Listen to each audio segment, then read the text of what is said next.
ಸಭೆ ನಡೀತಾ ಇದೆ. ನಾನು ತುರ್ತು ಬೇರೆ ಕೆಲಸದ ನಿಮಿತ್ತ ನಾನು ಹೊರಗೆ ಹೋಗ್ತಾ ಇದ್ದೀನಿ. ಈಗಾಗಲೇ ನಮ್ಮೆಲ್ಲರ ವಿಚಾರಗಳನ್ನು ನಾವು ಪ್ರಸ್ತಾಪ ಮಾಡುವಂಥ ಪ್ರಯತ್ನಗಳನ್ನು ಮಾಡಿದ್ದೀವಿ. ರಾಜ್ಯದ ನೆಲ, ಜಲ, ಭಾಷೆ ಇದರ ವಿಚಾರ ಬಂದಾಗ ನಾವೆಲ್ಲ ಒಟ್ಟಾಗಿ ಒಂದಾಗಿ ಕೆಲಸ ಮಾಡೋದು. ಏನು ದೇವರ ದಯದಿಂದ ಕಳೆದ 2-3 ದಿವಸಗಳಿಂದ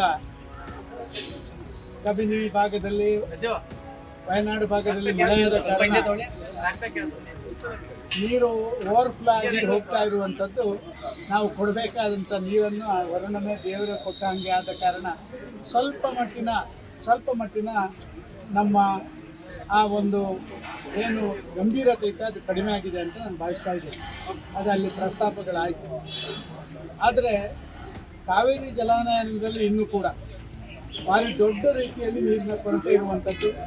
ಈಗಾಗಲೇ ಆಗಸ್ಟ್ ತಿಂಗಳು ಬಂದು ಒಂದು ರೀತಿಯಲ್ಲಿ ಮಳೆಗಾಲದ ಕೊನೆಯ ಕಾಲಘಟ್ಟಕ್ಕೆ ಬರೋ ಕಾರಣ ನಮ್ಮ ಕಾವೇರಿ KRS ಡ್ಯಾಮ್ನಿಂದ ಜನರಿಗೆ ಬರಬೇಕಾದಂಥ ನೀರು ಅದನ್ನು ಮುಂದಿನ ದಿನಗಳಲ್ಲಿ ಹೇಗೆ ನಾವು 1 ವರ್ಷಗಳ ಕಾಲ ವಿನಿಯೋಗ ಮಾಡಬೇಕು ಅಂತ ಹೇಳುವಂಥದ್ದು ಒಂದು ಗಂಭೀರ ಪ್ರಶ್ನೆಯಾಗಿ ಉಳಿದಿದೆ.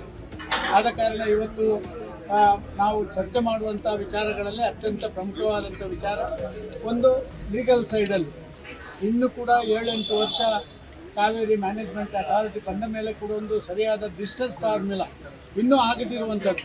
ಇದರ ಬಗ್ಗೆ ಭಾರಿ ಗಂಭೀರತೆಯಿಂದ ನಾವು ಮಾಡಬೇಕಾದಂಥ ಹೆಜ್ಜೆಗಳನ್ನು ಬೇರೆ ಬೇರೆ ರೀತಿಯಲ್ಲಿ ಇಡಬೇಕಾದಂಥ ಅವಶ್ಯಕತೆ ಇದೆ. ಯಾಕೆಂತ ಹೇಳಿದರೆ ಸಾಧಾರಣವಾಗಿ ಇಂಥ ಮಳೆ ಬಾರದಂಥ ಸಮಯದಲ್ಲಿ ಮಾತ್ರ ನಾವು ಇದರ ಬಗ್ಗೆ ಚರ್ಚೆ ಮಾಡುವಂಥ ಒಂದು ಜಾಯಮಾನಕ್ಕೆ ಬಿದ್ದುಬಿಟ್ಟಿದ್ದೇವೆ. ಇದು ಆಗಬಾರ್ದು. ಯಾವುದೇ ಸರ್ಕಾರಗಳು ಬಂದರೂ ಕೂಡ ಕಾವೇರಿ ಇದಕ್ಕೆ ವರುಣನ ಕೃಪೆ ಯಾವಾಗ ಆಗುತ್ತೆ, ಕೃಪೆ ಯಾವಾಗ ಆಗುತ್ತೆ ಅಂತ ಯಾರಿಗೂ ಗೊತ್ತಿಲ್ಲ.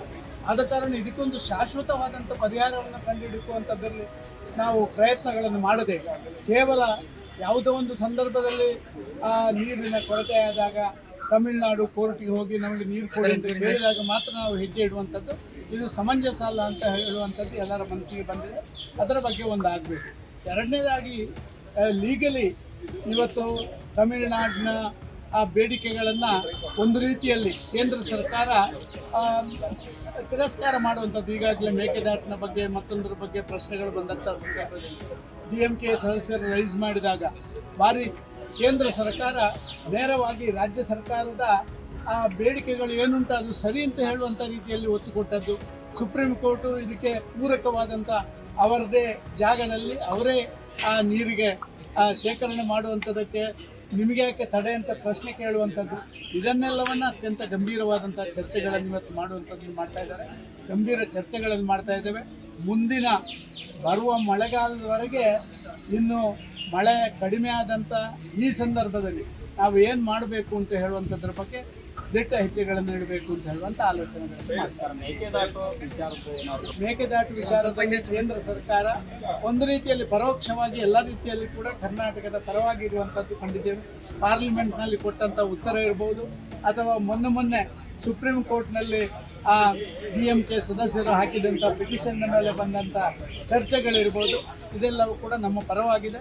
ಆದ ಕಾರಣ ಈಗಾಗಲೇ ನಮ್ಮ ಇದನ್ನು ಅವರು ಹಿಂದಿರುಗಿಸಿದ್ದಾರೆ. ಅದಕ್ಕೆ ನಾವು ಡಿಟೇಲ್ಡ್ ಪ್ರಾಜೆಕ್ಟ್ ರಿಪೋರ್ಟ್ ಅನ್ನು ಕೊಡುವಂಥದ್ದಕ್ಕೆ ಎಲ್ಲ ತಯಾರಿಗಳನ್ನು ರಾಜ್ಯ ಸರ್ಕಾರ ಮಾಡ್ತಾರೆ. If you like this video ಬೇಗ ಲೈಕ್ ಮಾಡಿ, ಕಾಮೆಂಟ್ ಮಾಡಿ, ಶೇರ್ ಮಾಡಿ ಹಾಗೂ ಯೋಯೋ ಟಿವಿ ಕನ್ನಡವನ್ನು ಸಬ್ಸ್ಕ್ರೈಬ್ ಮಾಡಿ.